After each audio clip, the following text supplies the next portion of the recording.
तुलसी माता की कथा। ओम नमो नारायणाय। राधे राधे मित्रों, एकादशी का व्रत करने के दूसरे दिन यानी कि एकादशी व्रत के पारण के दिन हमें एक बार अवश्य सुननी चाहिए तुलसी माता की कथा। तुलसी माता की कथा सुनने मात्र से सभी मनोकामनाएं पूर्ण होती, साथ ही घर से दुख दरिद्रता दूर होती है। हम सब इस वीडियो में सुनेंगे तुलसी माता की कथा और एकादशी व्रत कथा। श्री सूत जी बोले, महाराज ब्राह्मणों से बोले कि हे ब्राह्मणों, इस विधि युक्त उत्तम महात्म्य को श्री कृष्ण ने कहा था। विशेषकर जो उत्तम जन इस व्रत की उत्पत्ति भक्ति से सुनते हैं, वह इस लोक में अनेक प्रकार के सुख भोगकर अंत में दुष्प्राप्य विष्णु लोक को पाती हैं। पूर्व काल में श्री भगवान ने अर्जुन के प्रति एकादशी व्रत की उत्पत्ति विधि इत्यादि कही थी, सो उन्हीं के कथन रूप से मैं कहती हूँ।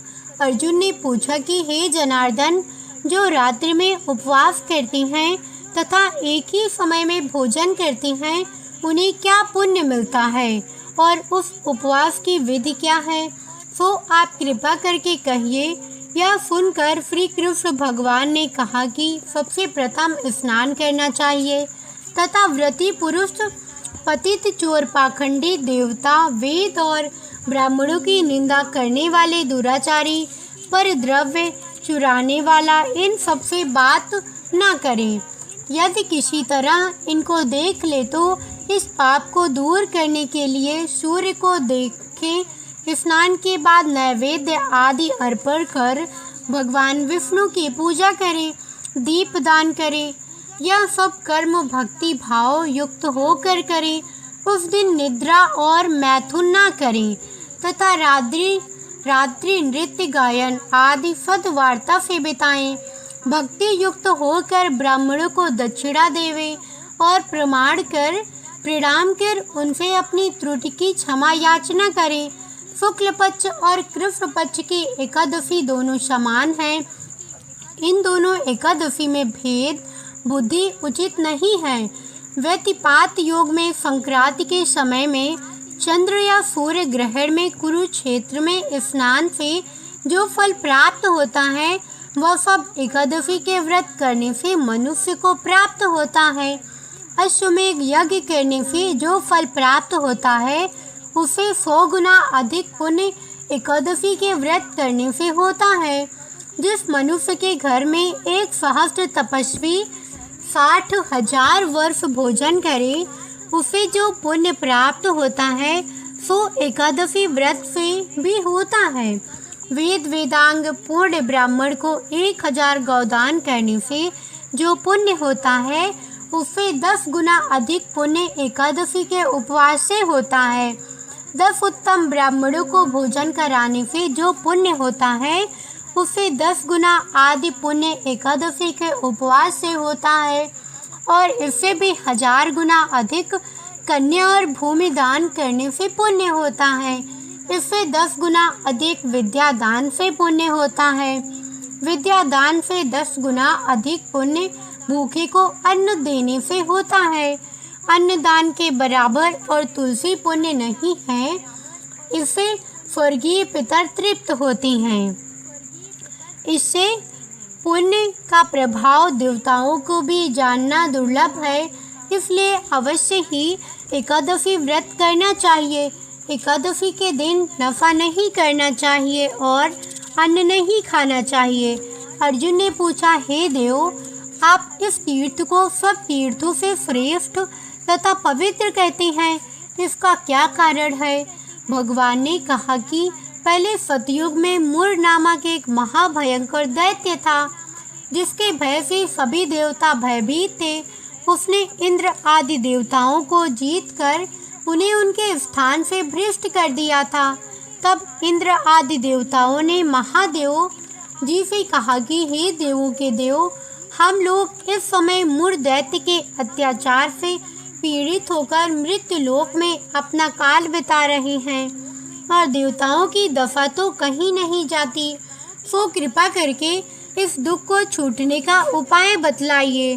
तब महादेव जी ने कहा कि हे देवों के राजा इंद्र, आप भगवान विष्णु के पास जाइए। महादेव जी के वचन को सुनकर देवराज इंद्र देवताओं को साथ लेकर क्षीर सागर में जहाँ जगतपति जनार्दन सोए थे वहाँ गए। भगवान को सोए हुए देखकर इंद्र ने हाथ जोड़कर उनकी स्तुति की कि हे देवताओं के देव, आपको नमस्कार है। दैत्यों के नाशक मधुसूदन, हे पुंडरीकाक्ष, आप हम लोगों की रक्षा करें। हे जगन्नाथ, दैत्यों से डरकर सब देवता मेरे साथ आपकी शरण में आए हैं। आप हमारे लोगों की रक्षा करें। आप इस जगत के पिता हैं। आप ही इस जगत के स्थिति करता हैं, उत्पत्ति करता और संहार करता हैं। आप देवताओं के सहायक हैं तथा उन्हें सुख देने वाले हैं। आप पृथ्वी हैं, आकाश हैं और संसार के प्राणियों के उपकारण हैं। आप ही संपूर्ण त्रैलोक की रक्षा करने वाले हैं। आप ही सूर्य, चंद्रमा, अग्नि, हव्य, मंत्र, यजमान, यज्ञ और समस्त कर्म फल भोक्ता ईश्वर भी हैं। इस संपूर्ण जगत में ऐसा कोई नहीं है जहाँ आप ना हो। हे देवों के देव, आप हम लोगों की रक्षा करें। इस समय दानवों ने दैत्यों को जीत लिया और उन्हें स्वर्ग से निकाल दिया। अब देवता लोग अपने स्थान को छोड़कर भूमि में मारे मारे फिरते हैं। आप ही उनके सब रक्षक हैं। इस प्रकार इंद्र ने वचनों को सुनकर भगवान विष्णु बोले कि वह कौन दैत्य है जिसने देवों को जीता है? वह कहाँ रहता है? उसका नाम क्या है और उसका बल क्या है? यह सब कुछ विस्तार पूर्वक कहिए। यह सुनकर इंद्र देव कहने लगे कि हे देव, पहले एक बड़ा भारी नाड़ी जंग नामक दैत्य था जिसकी उत्पत्ति ब्रह्म वंश में हुई थी और वह अपने बल से गर्वित होकर देवों को सर्वदा पीड़ित करता था। उसी का पुत्र मरु नामक दैत्य है जिसकी राजधानी का नाम चंद्रावती है। वह नगरी अति सुंदर है। वह दैत्य अपने प्रखर वीर से संपूर्ण विश्व को जीतकर और देवताओं को देवलोक से निकालकर इंद्र, अग्नि, यम, करुणा और चंद्रमा आदि लोकपाल स्वयं बन बैठा है। स्वयं सूर्य बनकर जगत को तपा रहा है। स्वयं प्रजन्य मेघ बन गया है। इसलिए आप उस दुर्दमनीय दानव को मारकर देवताओं को विजयी बनाए। तब श्री भगवान इंद्र से उसका अत्याचार सुनकर अत्यंत क्रुद्ध हुए तथा इंद्र को संबोधन करके बोले कि हे देवेंद्र, अब मैं आप लोगों को शत्रु भय से शीघ्र ही निर्मूल करूंगा। और हे बलशाली देवों, आप लोग सब मिल चंद्रावतीपुरी को जाओ। यह कह श्री भगवान भी देवताओं के पीछे ही पीछे चंद्रावती को गए। वहां जाकर देखा कि दैत्याधिप मुरु अनेक दैत्यों से परिवेष्टित होकर संग्राम भूमि में गरज रहा है। युद्ध प्रारंभ होने पर असंख्यात सहस्त्र दानव दिव्य अस्त्र शस्त्रों से सुसज्जित होकर लड़ने लगे। अंत में देवता लोग दानवों से लड़ ना सके। उन्हें देखकर अनेक दैत्य अस्त्र शस्त्र से उन पर टूट पड़े। जब भगवान ने देखा कि देवता भाग गए हैं, तब शंख चक्र गदाधारी भगवान अस्त्र शस्त्रों से राक्षसों को युद्ध करने लगे। उन सर्पों समान अस्त्रों से विद्ध हो अनेक दानव इस लोक से चिरदिन के लिए प्रस्थित हुए, परंतु दैत्याधिप निश्चल भाव से युद्ध करता रहा। भगवान जिन जिन अस्त्रों का प्रयोग उस पर करे, वह सब उसके तेज से कुंठित होकर पुष्प के समान उसके अंगों में मालूम पड़ते थे। अनेक शस्त्रों के प्रयोग करने से भी जब भगवान उनको ना जीत सके, तब क्रुद्ध होकर परिघ तुल्य बाहुओं से मल्ल युद्ध करने लगे। 1000 वर्ष भगवान ने उससे युद्ध किया, परंतु वह नहीं हारा। तब भगवान शांत होकर विश्राम करने की इच्छा से बद्रिकाश्रम चले गए। वहां 48 कोस की लंबाई में विस्तृत और एक द्वार युक्त हेमवती नामक गुफा में शयन करने के लिए भगवान ने प्रवेश किया। हे धनंजय, मैं उस गुफा में सोया था तो दानव भी मेरे पीछे पीछे उस गुफा में चला आया और मुझे सोते देखकर मारने के लिए उद्यत हुआ। वह समझता था कि आज मैं दानवों के चिर शत्रु इनको मारकर इन्हें निष्कंटक बनाऊं। उसी समय मेरे शरीर से अत्यंत सुंदरी दिव्य अस्त्र लिए एक कन्या उत्पन्न होकर दानव राज के सम्मुख युद्ध के लिए उपस्थित हुए। दानवेंद्र उससे युद्ध करने लगा और युद्ध में उसकी निपुणता को देखकर सोचने लगा कि इस रुद्र स्वरूप स्त्री को किसने बनाया, जिसके पार वज्रों के समान है। पुनः उन दोनों में घमासान युद्ध आरंभ हुआ। एक मुहूर्त में ही उस कन्या ने दानव राज के अस्त्र शस्त्रों को काटकर उसे रथहीन कर दिया, तो वह दानव विरथ और निशस्त्र होकर आक्रमण करने के लिए दौड़ा, परंतु भगवती ने उसे मुष्टिक मारकर जमीन पर गिरा दिया। तो पुनः वह उठकर कन्या को मारने की इच्छा से दौड़ा। उसे आते देखकर भगवती ने उसका सिर धड़ से अलग अलग करके उसे यमलोक को भेज दिया और उसके साथी भयभीत होकर पाताल को चले गए। जब भगवान उठे तो वह कन्या उनके सामने हाथ जोड़ खड़ी हुई।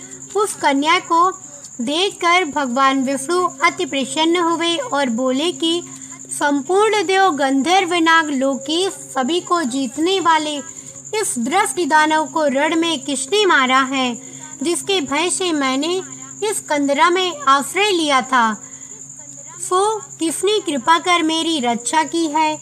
कन्या ने उत्तर दिया कि हे प्रभु, आपको सोया देखकर वह दानव आपको मारना चाहता था कि आपके ही अंश से उत्पन्न हुई मैंने ही इस दानव का संहार करके देवताओं को निर्भय किया है।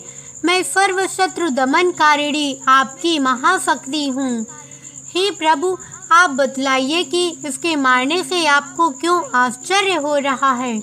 भगवान बोले कि हे निष्पाप, इस दानव को मारने से तुझ पर मैं अत्यंत प्रसन्न हूँ। इस समय सभी देवता अत्यंत हर्षित हो गए हैं और तीनों लोकों में इस समय आनंद छा रहा है। अतः निसंकोच होकर तुम्हारी जो इच्छा हो सो वर मांगो। स्मरण रखो कि देवताओं को दुर्लभ वर भी तुम मांगोगी तो मैं तुम्हें दूंगा। कन्या बोले कि भगवान, यदि आप मुझ पर प्रसन्न हैं और यदि वर देना चाहती हैं तो मुझे वह वर दीजिए कि इस दिन यदि कोई उपवास करे तो मैं उसके पापों से उसे तारने में समर्थ हूँ और इस उपवास से जो पुण्य होता है उसे आधा रात्रि भोजन में होवे। उसका आधा पुण्य एक संध्या भोजन करने वालों को हो। जो जितेंद्रिय मेरे दिन को भक्ति युक्त होकर उपवास करे सो विष्णु धाम को प्राप्त होवे और कोटि वर्ष तक वहाँ अनंत सुख भोग करे।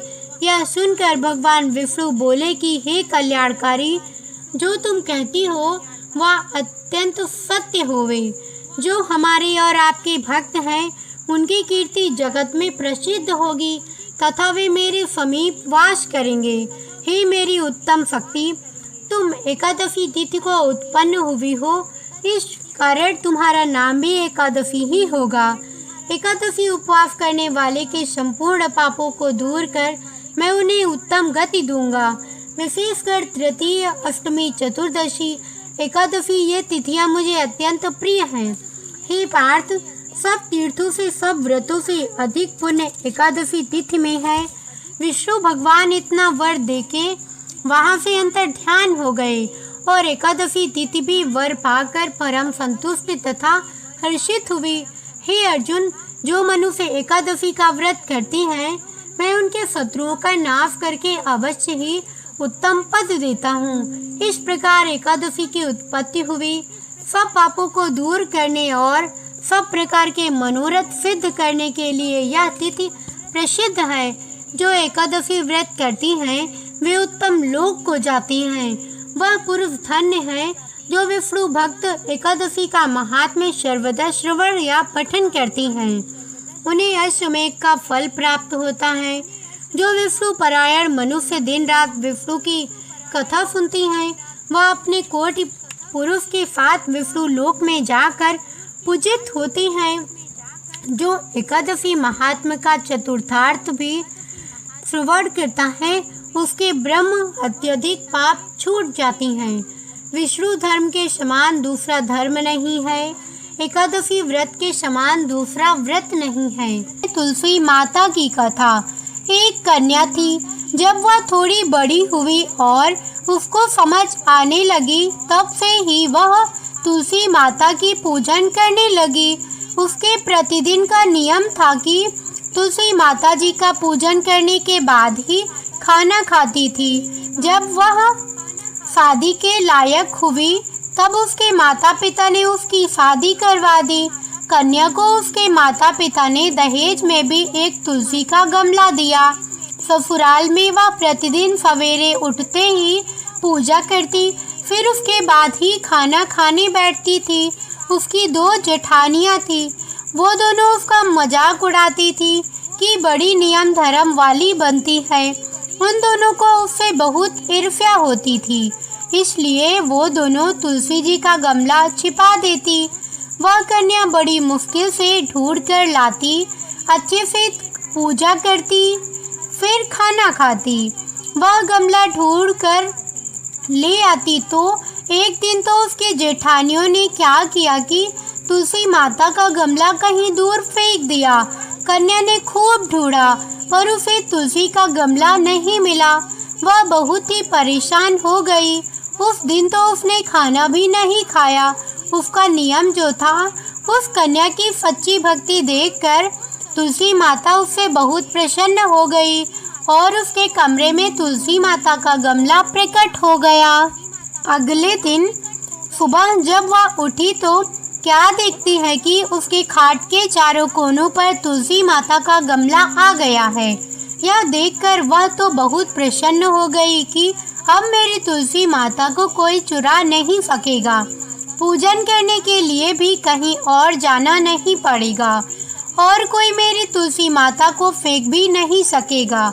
वह तो जल्दी से उठकर स्नान करती है और तुलसी माता की पूजन कर लेती है। जब वह खाना खाने बैठी तो उसकी जेठानियां मजाक करने लगी कि लो देवरानी का नियम धर्म पूरा हो गया। उससे पूछती है कि तुलसी जी की पूजा कर ली क्या? देवरानी धीरे से बोलती है कि हाँ कर ली। जेठानियां बोलती हैं कहाँ से कर ली पूजा, गमला तो फेंक दिया था। देवरानी कहती है कि देख लो मेरे कमरे में खाट पर तुलसी जी लग रही हैं। जेठानियां बहुत शर्मिंदा हुई और बोली कि देवरानी तेरी भक्ति सच्ची है, हमने तुझे बहुत परेशान किया, हमें माफ़ कर दे। देवरानी उन्हें माफ़ कर देती है। हम भी तुलसी माता जी से यही प्रार्थना करती हैं कि हे तुलसी माता, जैसी कृपा आपने देवरानी पर करी वैसी हम सब पर भी करना। अब सुनते हैं तुलसी माता की दूसरी कथा। एक बुढ़िया माई थी। उसको तुलसी पूजा करने का नित्य का नियम था। वह प्रतिदिन खाना खाने से पहले पूजा करती थी और उसके बाद खाना खाती थी। वह तुलसी माता से प्रतिदिन प्रार्थना करती थी कि हे तुलसी माता, खाड़ खीर का भोजन देना, पाट पीताम्बर का वेश देना, योगियों जैसी मौत देना, स्वर्ग का वास देना, राम लक्ष्मण की कांध देना, सीता जी का चाल चलावा देना। यह सुनकर तुलसी जी सूखे सूखे रह रही थी। राम लक्ष्मण उधर से निकल रहे थे तो उन्होंने पूछा तुलसी जी कि आप सूखे सूखे क्यों जा रहे हो? एक बुढ़िया, वह बुढ़िया रोज मेरी पूजा करती है और वह मुझसे खाने का लड्डू मांगती है, खेलने को भाई मांगती है, खाड़ खीर का भोजन मांगती है, पाट पीताम्बर का वेश मांगती है, आपकी कांध मांगती है, सीता जी का चाल चलावा मांगती है, स्वर्ग का वास मांगती है, योगिनियों से मौत मांगती है। तुलसी माता बोली, बाकी सब तो मैं दे दूं, पर आपकी कांध कहाँ से दूं और सीता जी का चाल चलावा कहाँ से दूं उस बुढ़िया माई को। राम जी और लक्ष्मण जी तुलसी जी से बोले कि आप हरे भरे हो जाओ, सब हो जाएगा। कुछ दिनों बाद बुढ़िया माई मर गई। लोग इकट्ठा होने लगे, क्यों कि ले जाने के लिए, उसको तैयार करने के लिए उठाने लगे तो वह इतनी भारी हो गई कि उसको लोग उठा नहीं पाए, उसको हिला भी नहीं पा रहे थे। लोग कहने लगे कि बुढ़िया इतनी भारी कैसे हो गई, वह तो देव दर्शन सब करती थी, क्या वह कोई जादू टोना करती थी जो ऐसी भारी हो गई। इतने में राम लक्ष्मण और सीता जी आए। सीता जी ने चाल चलावा किया और राम लक्ष्मण ने कंधा दिया और बुढ़िया तो सदैव वैकुंठ को चली गई। हम भी तुलसी माता से यही प्रार्थना करते हैं कि हे तुलसी महारानी, जैसी सद्गति उसको दी वैसी सद्गति सभी को देना। अब आइए सुनते हैं तुलसी माता की तीसरी कथा। एक ब्राह्मण था, वह प्रतिदिन मंदिर जाता था, वह प्रतिदिन तुलसी माता की पूजा करता था। वह तुलसी माता से प्रतिदिन प्रार्थना करता था कि हे तुलसी महारानी, मेरा आनंद करना। तुलसी माता ने सोचा कि यह ब्राह्मण तो बहुत सीधा है और गरीब है और प्रतिदिन मेरी पूजा करता है, मैं इसके कुछ न कुछ करना चाहती हूँ। तो तुलसी महारानी एक कन्या का रूप बनाकर बैठ गई और उस ब्राह्मण को बोली कि ब्राह्मण, मैं भी तेरे घर आना चाहती हूँ। ब्राह्मण ने सोचा कि 6 लड़कियाँ तो मेरे पहले से ही हैं और 7 लड़कियों का मैं कैसे पालन पोषण करूँगा, लड़कियों की शादी कैसे कराऊँगा, मेरे पास तो कुछ ऐसा भी नहीं है। यह व्यभिचार करके वह बहुत परेशान रहने लगा, उसको तो खाना भी नहीं भा रहा था। उसकी औरत ने कहा कि क्या बात है, आजकल बहुत दुखी दुखी रहने लग गए। तो इस पर ब्राह्मण बोला कि मैं मंदिर जा रहा हूँ, वहाँ पर एक छोटी सी कन्या बैठी है और वह कहती है कि ब्राह्मण, मैं आपके घर आऊँ। उसकी पत्नी बोली कि अरे, इसमें परेशान होने की क्या बात है, आ रही है तो आने दो। ब्राह्मण बोला कि पहले से अपनी 6 लड़कियां तो हैं ही, उनकी भी अपने को शादी भी करवानी है। तो इस पर ब्राह्मणी बोली कि अरे, ये तो कोई बात नहीं है, अपनी 6 लड़कियों की शादी करवाएंगे, वैसे 7वीं की भी करवा देंगे, अपने 7 लड़कियों की शादी साथ में करवा देंगे।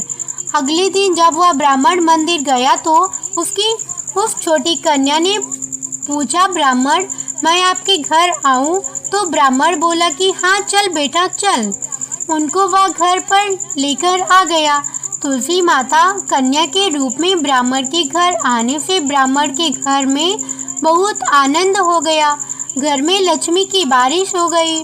जब ब्राह्मण 7 कन्याओं की शादी के लिए वर ढूंढने जाने लगे तो उस छोटी कन्या ने कहा कि मेरे तो शालिग्राम जी के मंदिर में जाकर शालिग्राम जी को बोलना कि बारात लेकर आए और मेरी 6 बहनों के मेरी तुम्हारी इच्छा से वर ढूंढ लेना। तुम तुलसी महारानी की मेहरबानी से उसके तो सब जेवर, कपड़ा, खाना सब तैयार हो गया और अच्छी धूमधाम से उनकी शादी हो गई और उस ब्राह्मण की तुलसी माता टूटमान हुई। हम भी तुलसी माता जी से यही प्रार्थना करते हैं कि तुलसी माता जैसे ब्राह्मण के घर पर लक्ष्मी के साथ टूटमान हुई, वैसे ही हम सब पर करना और कथा सुनने वाले सुनाने वाले दोनों पर करना, और जैसा आनंद ब्राह्मण करने करा वैसा हम सबके लिए करना। यह थी संपूर्ण तुलसी माता की कथा। अब आइए सुनते हैं तुलसी माता की आरती। जय जय तुलसी माता, सब जग की सुखदाता वरदाता। जय जय तुलसी माता, सब योगों के ऊपर, सब रोगों के ऊपर, रुज से रक्षा करके भवित्राता। जय जय तुलसी माता, बटुपुत्री ही श्यामा, सुरबल्ली ही ग्राम्या, विष्णु प्रिय जो तुमको सेवे, सो नर तर जाता। जय जय तुलसी माता, हरि के शीश विराजत, त्रिभुवन से हो वंदित, पतित जनों की तारिणी विख्याता। जय जय तुलसी माता, लेकर जन्म विजन में आई दिव्य भवन में, मानवी लोक तुम्हीं से सुख संपत्ति पाता। जय जय तुलसी माता, हरि को तुम अति प्यारी, श्यामी वरण तुम्हारी, प्रेम अजब है उनका, तुम से कैसा नाता। जय जय तुलसी माता, तुलसी माता की जय, भगवान विष्णु की जय। यह थी संपूर्ण कथा। कैसी लगी कमेंट करके अवश्य बताइएगा। साथ ही वीडियो को लाइक, चैनल को सब्सक्राइब कर लीजिएगा और हाँ, बेल आइकन को ज़रूर प्रेस कर लीजिएगा। ऐसी ही रोचक और धार्मिक कथाओं के लिए हमारे साथ बने रहिए। मिलते हैं एक ऐसी ही नई कथा के साथ। तब तक के लिए जय बजरंगबली, राम राम।